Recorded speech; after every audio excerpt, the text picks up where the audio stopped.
Este clip es muy importante, así que por favor, presta la atención. On this vote, the yeas are 51, the nays are 47. The joint resolution is passed. Pasó de nuevo. Los senadores republicanos se unieron a los demócratas en contra de los aranceles impuestos por Donald Trump. Esta vez todos los aranceles de Donald Trump fueron cancelados por el Senado de Estados Unidos, conformado por congresistas republicanos MAGA que se unieron a los demócratas. La votación que viste al inicio de este video fue la resolución 88 para terminar la emergencia nacional que fue dictaminada ilegalmente por Donald Trump, en lo que Donald Trump llamó el Día de la Liberación. Recordarás que hace unos días el Senado votó por cancelar los aranceles de Donald Trump en Canadá. También hace unos días el Senado votó para cancelar los aranceles que Donald Trump había impuesto sobre Brasil. Aranceles del 50% que tenía Brasil que estaban dañando a los consumidores. Esto está afectando directamente a la inflación y también está perjudicando significativamente a las empresas. Una vez más, por tercera vez desde la semana pasada, esta reprimenda a los aranceles de Donald Trump fue una votación 51 a 47. Los votos de los republicanos MAGA que se unieron a los demócratas incluyen a Mitch McConnell,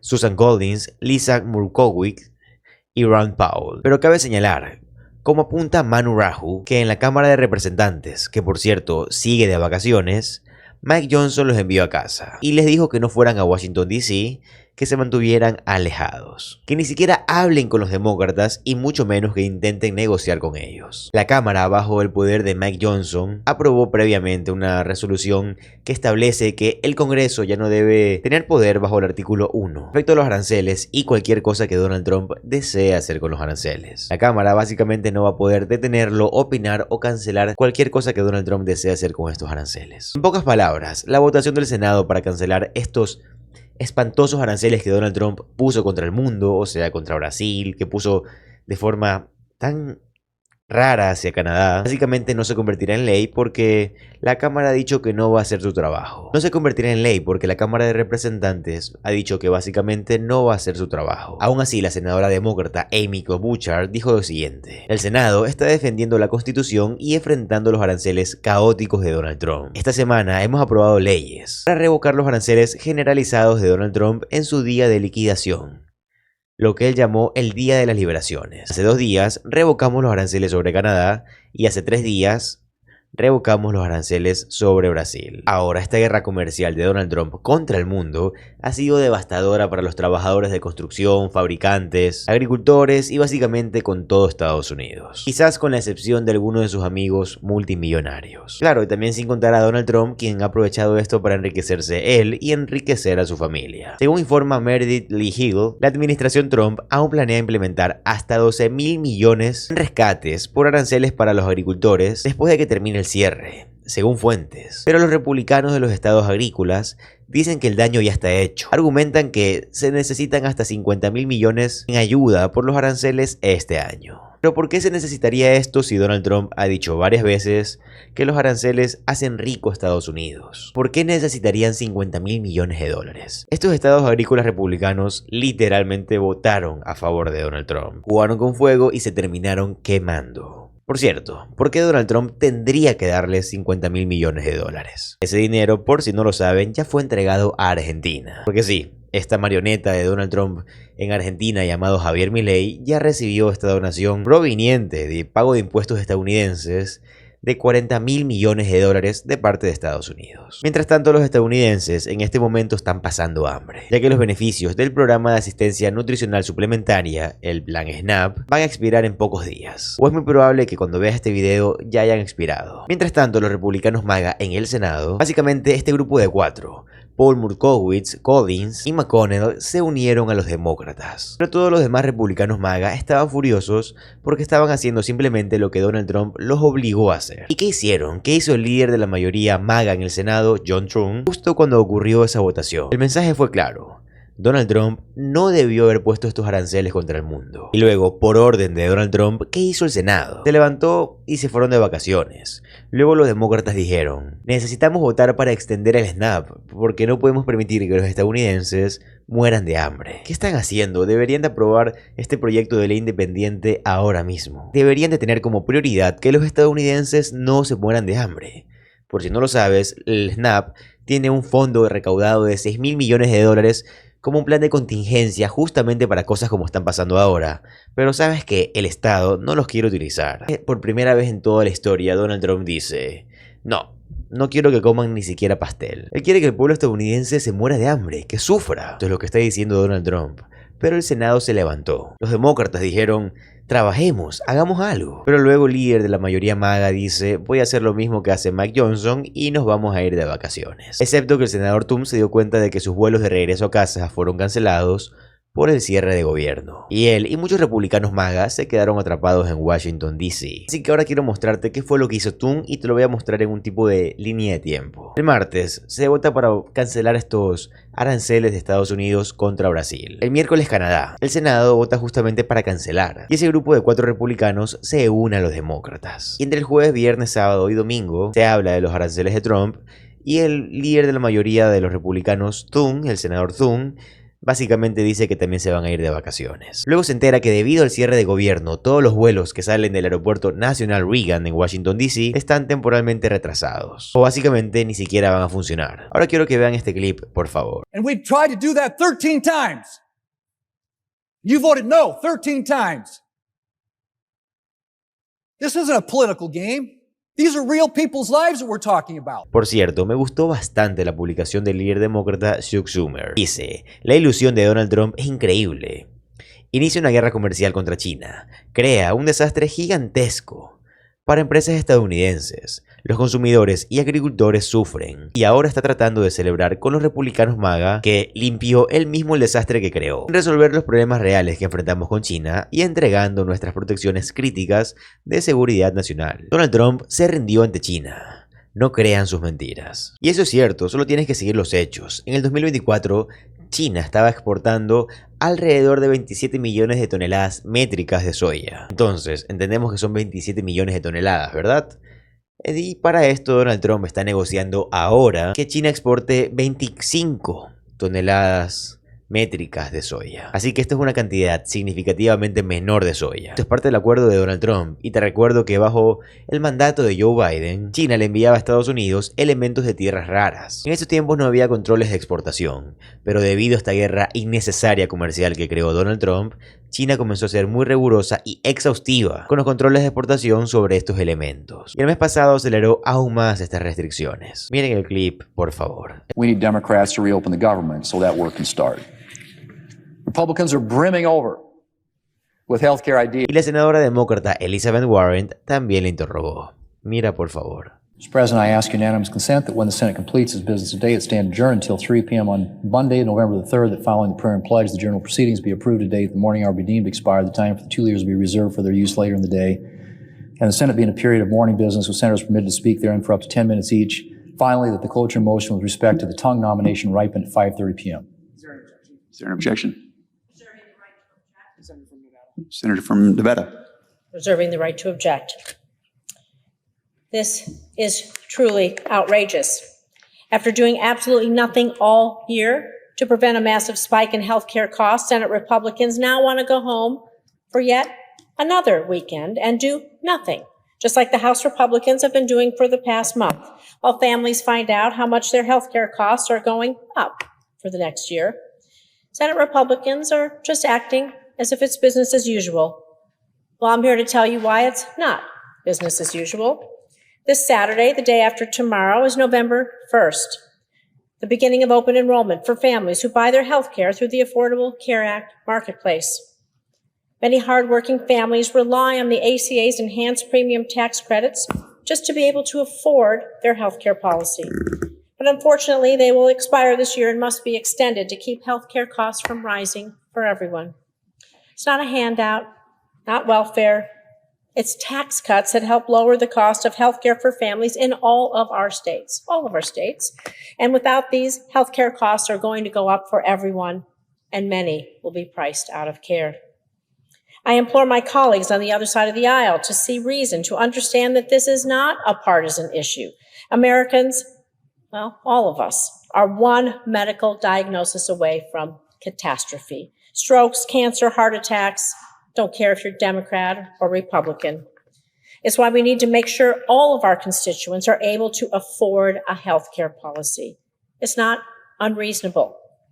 But if an appeal to humanity doesn't work, maybe an appeal to your political instincts will. 6 of the 10 states that have the most amount of people receiving the enhanced premium tax credits are states with 2 Republican senators, including Florida, which is at the top of the list, Texas, North Carolina, Tennessee, South Carolina, and Ohio. So this isn't just good policy. It's critical for your own constituents. Isn't that why we were all elected? Not to go have gold-plated dinners at the White House to celebrate not taking action on Americans' health care, protecting Americans' health care. We were elected to help families, to stand up for them and make sure that they could thrive and reach the American dream. And it's about damn time we remembered all of that. So no, we should not act like this is business as usual. We should work to find a path forward that protects health care access. And if that means we need to be here all weekend, so be it. And if you disagree, I want you to be on the record saying you want to go home for the weekend right as families are confronted with higher health care costs. And so everybody here knows me. I'm usually pretty mild-mannered. I'm willing to work with anyone. And I remain willing to work with my colleagues on both sides of the aisle to prevent health care costs from going up in the future. But I'm fed up. The dysfunction in this place is going to have real consequences when people lose their health care coverage. And I'm done. I'm just done. We need to figure this out, work in a bipartisan way, not next week, but right now. So therefore, while I do not object to the senator's motion on housekeeping matters for the Senate, I will not provide my consent to adjourning the Senate today without a vote so that members of this chamber can make clear whether or not they are willing to give up one weekend to roll up their sleeves and work together to prevent a massive spike in health care costs. Thank you. Further business to come before the Senate, I move to it. Without objection, so ordered. Mr. President, if there's no further business to come before the Senate, I move to adjourn under the previous order. Questions on the motion to adjourn? All those in favor say aye. Aye. Aye. All those opposed, no. No. Ayes appear to have it. The ayes do have it. Motion's agreed to. All right, I just left the floor of the United States Senate where Jackie Rosen objected to us adjourning for the weekend. This will be like the 4th weekend in a row with the government shut down and looming big increases in healthcare prices that my Republican colleagues sent everybody home for the weekend. I'll be here again in Washington negotiating with who I can about how do we fix the healthcare premium issue and get the government back open. Because of the 50% tariffs that this administration has put on Brazil, we are seeing an increase in coffee. It's 40% higher than it was a year ago. U.S. retail coffee prices surged by over 20% in August alone. It's not a smart way to keep consumer prices down. So let me ask you this. What is the point of this tax? Thank you for raising this issue, Senator Cortez Masto. And just to back up a bit, on September 5th, the executive order that was issued by the president lists a long list of products that are not produced in the United States, including coffee. Products like coffee, cocoa, spices. This list is incredibly valuable to the trading partners that we're negotiating with. The list, we call it the PTAP list, but this list for some partners represents 80% or more of their agricultural exports to the United States. So for those trading partners that offer us an ambitious deal and we're able to close that deal, we will be ready and willing to remove the reciprocal tariff on coffee and other products. Let me ask you this. I don't mean to cut you off, and we have so much time. This is my concern. How long does it take to negotiate a trade deal? USMCA took over 2 or 3 years. So we are talking about rising prices for consumers on products like coffee that typically did not have a tariff because we don't produce it here. I understand you want to use it as a negotiating leverage, but how many of these countries are you negotiating with right now, and what is the timeline? And can I say, shouldn't there be certain commodities like coffee, which we do not manufacture in abundance here, that the American public doesn't have to be part of leverage in the cost that they're paying at the expense of a decision made by this administration. It's an easy question. I'm asking you if you agree with American soybean farmers themselves, whose interests you are supposed to represent in this job, and they are ringing the alarm about their own economic livelihoods. Surging farm bankruptcies, soybean farmers losing access to key markets when we prop up these competitors. So I just don't understand. If you can't acknowledge that there is a problem here, how do you represent American soybean farmers? Thank you, Senator Warren. And in my role as the Assistant USTR for Agriculture, and if confirmed as the Chief Agricultural Negotiator, I will have the interests of U.S. farmers and ranchers. Can you acknowledge that there is a serious problem right now for those soybean farmers? Our current negotiations are making good on the promise to U.S. farmers and ranchers to reset our trade relationships. So I'm sorry, you can't even acknowledge that our American soybean farmers are having trouble right now? Is that what you're telling me? Oh, you're just going to sit there and say, nope, we're working. China's weaponization of agriculture has absolutely harmed U.S. soybean farmers. And so farmers are in trouble because China quit buying from them. Because who is China buying from right now? What's that country? China is purchasing from every country except the United States right now? What's the name of that country? China Dr. purchases Callahan, many what is the name of the country China is buying soybeans from right now? China is purchasing Latin American soybeans. As of this morning, what is they the are name of the purchasing U.S. particular soybeans country as well. they are buying soybeans from? If you can't answer that question, I don't see how you can represent American soybean farmers. Así que esto es lo que está ocurriendo en el Senado, y créeme que en este canal te vamos a tener informado paso a paso de las noticias que estén pasando en el mundo. Pero ahora cumplí con mi misión, que es informarte, como lo hago absolutamente todos los días. Como siempre te digo, para mí lo más importante es tu opinión y me encantaría que la pongas en los comentarios. Además, si este video te gustó, te va a encantar suscribirte al canal, ya que subo videos como este todos los días. Mi nombre es José Alvarado, soy economista y estoy comprometido a informarte diariamente. Nos vemos en el siguiente video. Adiós.